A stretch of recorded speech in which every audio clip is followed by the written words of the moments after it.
হয়, কিলিং নৈৰ গৰাখহনীয়াই এতিয়া তীব্ৰ ভাবুকি কঢ়িয়াই আনিছে জাগিৰোডৰ ডাবৰঘাটবাসী ৰাইজলৈ।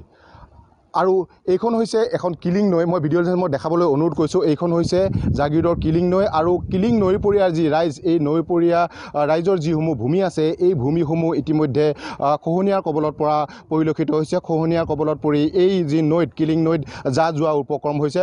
আৰু মই ভিডিঅ' জাৰ্নেলিষ্টক মই দেখাবলৈ অনুৰোধ কৰিছোঁ। এনেদৰে প্ৰতিদিনে এতিয়া এই নৈখনে যি এই অঞ্চলৰ এই ৰাইজৰ যি ভূমি আছে, এই ভূমি খহাই পেলোৱাৰ ফলত যি গৰাখহনীয়াৰ কবলত পৰাৰ ফলত এনেদৰে এতিয়া যা যোৱা উপক্ৰম হৈছে। আৰু এই যি যদি এনেদৰে হৈ থাকে, এই গাঁওবাসী যিখন গাঁও আছে, এই গাঁওখন হয়তো কিছুদিনৰ পিছতে হয়তো এই গাঁওখনো এই খহনীয়াৰ কবলত পৰি নিশ্চিন্ন হৈ যোৱাৰ উপক্ৰম হ'ব। মই ইয়াৰ স্থানীয় এগৰাকী লোক আছে, মই তেখেতৰ সৈতে কথা পাতিবলৈ চেষ্টা কৰিম।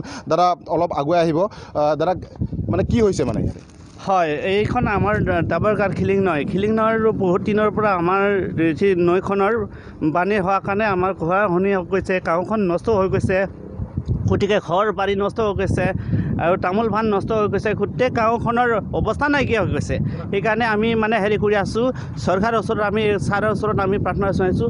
লগতে আমাৰ ঘৰৰ ওচৰতে চোতাল পাব আৰু বাকী গাঁওখনৰ চব চোতালে পাই যাব। এতিয়া ঘৰখনত বাং অৱস্থা আৰু এনে ৰোডখন আমাৰ ডাবৰঘাটত যোৱা ৰাস্তাখন এইখনৰ মানে 20 মিটাৰমান আছে। 20 মিটাৰমান হ'লেতো আকৌ পাই যাব। সেইকাৰণে আমাৰ অৱস্থা নহয় কৈছে।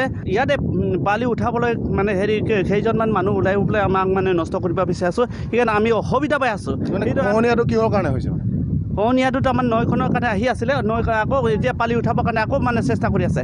বছৰে এনেকুৱা কৰি থাকোঁতে আমাৰ গাঁওখনৰ অৱস্থা নাইকিয়া হৈ গৈছে। সেইকাৰণে আমি টান পাইছোঁ আৰু গোটেই সোনকালে সেইটো বন্ধ কৰিবলৈ আমি চেষ্টা কৰি আছোঁ। গোটেই ডাবৰঘাটৰ ৰাজহুৱা ওলাই আহিছে। সেইকাৰণে মানে সোনকালে বন্ধ কৰিবলৈ আমি আহ্বান জনাইছোঁ।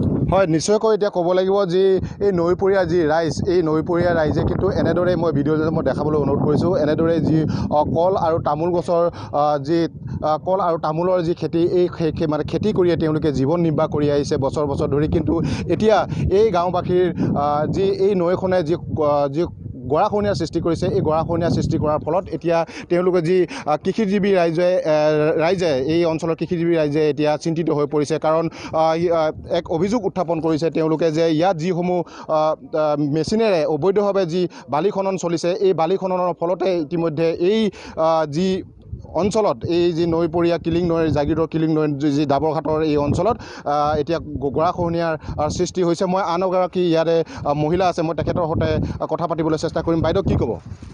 মই ডাবৰঘাট মহিলা সমিতিৰ পৰা ক'ব বিচাৰিছোঁ। সিদাৰ জখলাৰ পৰা ধৰি বালিঘাট খুলি আছে। গোটেই আমাৰ ইয়াৰ কল বাগান গৰাখহনীয়া হৈ গৈছে। কল বাগান আমি এতিয়া যদি এনেকৈ কৰি গাঁওখন অৱস্থা নাইকিয়া হৈ গৈছে। এতিয়া যদি গৰাখহনীয়াটো আপোনালোকে চেষ্টা নকৰে আৰু যদি বালিঘাট বন্ধ নকৰে, গোটেই গাঁও খহি শেষ হৈ যাব। আমি কল খেতি কৰি এনে খাওঁ। যদি এতিয়া ভৱিষ্যত যদি আমি এনেকৈ কৰি খাই হোৱাৰ পাছত যদি ল'ৰা ছোৱালী দিনলৈ কি কৰি খাব? হয়, নিশ্চয়কৈ এতিয়া ক'ব লাগিব। মই ভিডিঅ' জাৰ্নেলিষ্টক মই দেখাবলৈ অনুৰোধ কৰিছোঁ। এনেদৰে এতিয়া যি কিলিং নৈৰ যি গৰাখহনীয়াৰ সৃষ্টি হৈছে জাগিৰোডৰ যি ডাবৰঘাট অঞ্চলত, আৰু এই যি নৈপৰীয়া যি ৰাইজ, এই নৈপৰীয়া ৰাইজে এতিয়া শংকিত হৈ পৰিছে। কাৰণ যিহেতু তেওঁলোকৰ যি ভূমি আছে, তেওঁলোকৰ কৃষিভূমি আছে, এই কৃষিভূমিসমূহ এতিয়া খহনীয়াৰ কবলত পৰি নিশ্চিন্ন হোৱাৰ পথত। আৰু ইয়াৰ সমান্তৰালকৈ আৰু যদি কিছুদিন এনেদৰে খহনীয়াৰ কবলত পৰে, তেনেহ'লে এই অঞ্চলৰ যিখন গাঁও আছে, এই গাঁওখনো হয়তো এদিন নিশ্চিন্ন হৈ পৰিব। ইয়াৰ কাৰণ মাত্ৰ এটাই যে ইয়াত যিসমূহ যি বালি মাফিয়া, এই বালি মাফিয়াসমূহে ইয়াত অবৈধভাৱে যি মেচিনেৰে যি বালি খনন কৰা হৈ আছে, এই বালি খনন কৰাৰ ফলতে এনেদৰে এতিয়া খহনীয়াৰ সৃষ্টি হৈ আছে এই অঞ্চলটোত। আৰু সেয়েহে এই অঞ্চলটোৰ ৰাইজৰ এটাই দাবী যে এই অঞ্চলটোত এই যি বালি খনন, এই বালি খনন যাতে শীঘ্ৰে যে বিভাগীয় যি কৰ্তৃপক্ষ আছে, এই কৰ্তৃপক্ষই যাতে এই বালি খনন বন্ধ কৰে।